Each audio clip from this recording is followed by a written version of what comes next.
Hello दोस्तों, नमस्कार। राम निरंजन जोशी, मैं आपका भाई, आपका साथी, आपका अपना राम निरंजन एक बार फिर आप सबके साथ में हाजिर हूँ। जिस प्रकार से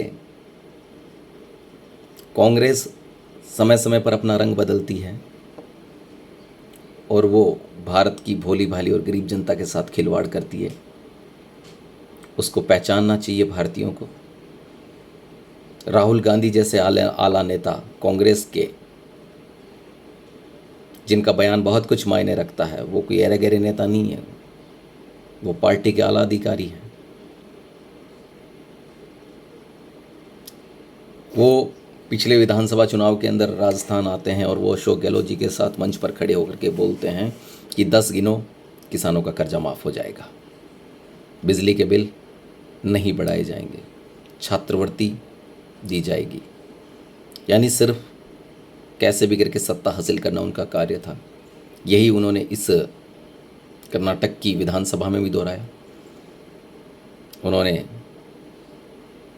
बिजली पानी मुफ्त, पेट्रोल डीजल के भाव पर भारत सरकार पर हल्ला बोला और उन्होंने कहा कि Bharatiya Janata party petrol diesel के भाव बढ़ा रही है, महंगाई बढ़ा रही है। और वही पार्टी अब कांग्रेस के अंदर,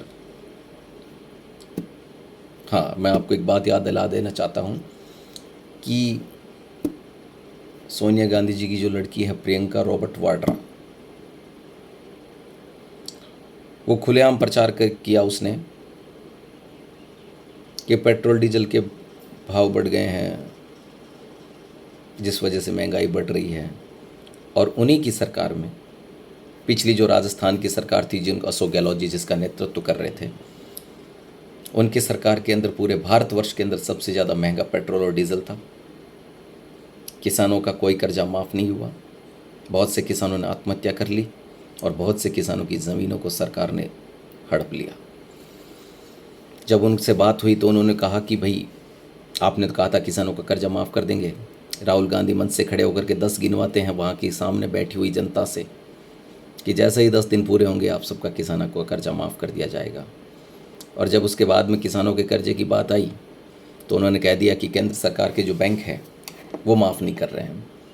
तो मैं आप लोगों से पूछना चाहता हूँ, क्या आपने पहले कहा था, केंद्र सरकार की बात की थी या आरबीआई से बात की थी क्या कि हम ये एजेंडा लेकर जा रहे हैं कि आप माफ़ करोगे या नहीं करोगे? अगर ऐसा नहीं था तो फिर आपने केंद्र सरकार पर या उनके बैंकों पर इल्ज़ाम कैसे लगा दिया? सोसाइटियों के माफ़ कर दिया। सोसाइटी देती कितनी है? लाख रुपए, 2,50,000, इससे ज़्यादा नहीं देती। सरकारी बैंकों का कर्ज ज़्यादा है या सोसाइटियों का कर्ज ज़्यादा था किसानों पर? ये सोचने का विषय है। और वही की वही बात कर्नाटक में दोहराई गई। दोगली राजनीति करते हैं, हल्की राजनीति करते हैं कांग्रेसी और उनके सहयोगी दल।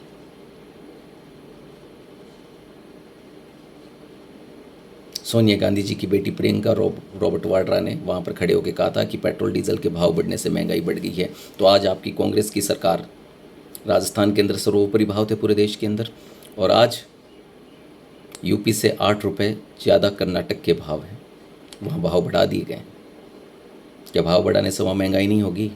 अगर होगी तो फिर आपने एक उच्च पद पर विराजमान होते हुए आपकी बात की मायने होते हैं। आपने कैसे कह दिया कि भारत की सरकार है वो महंगाई बढ़ा रही है पेट्रोल डीजल के भाव से? अगर वो बढ़ा रही है तो आपकी सरकार क्यों नहीं घटा रही है? गहलोत जी आपकी सरकार के नहीं थे?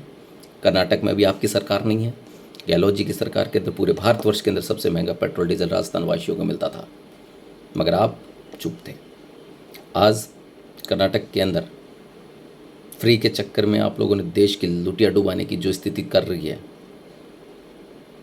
आज वही महंगाई की वजह से कर्नाटक की सरकार को पेट्रोल डीजल के भाव बढ़ाने पड़े। ये दोगली राजनीति बंद करें कांग्रेसी, ये नहीं चलेगा। अब वो ज़माना गया। मैं सुप्रीम कोर्ट, भारतीय कानून और संविधान और भारत की सरकार से ये निवेदन करता हूँ कि अगर कोई व्यक्ति झूठे वादे करके सरकार में आता है तो उस पार्टी को बैन कर दिया जाना चाहिए, क्योंकि लोगों को बहला फुसला करके वोट लेकर के आप सत्ता पर काबिज होना चाहते हो, मगर पिसती सिर्फ जनता है। ये नहीं चलेगा। आप संज्ञान लेवें, ये आम कार्यकर्ता, आम भारतीय, आम नागरिक की आवाज़ है। ओके, जय श्री राम, वंदे मातरम, जय हिंद।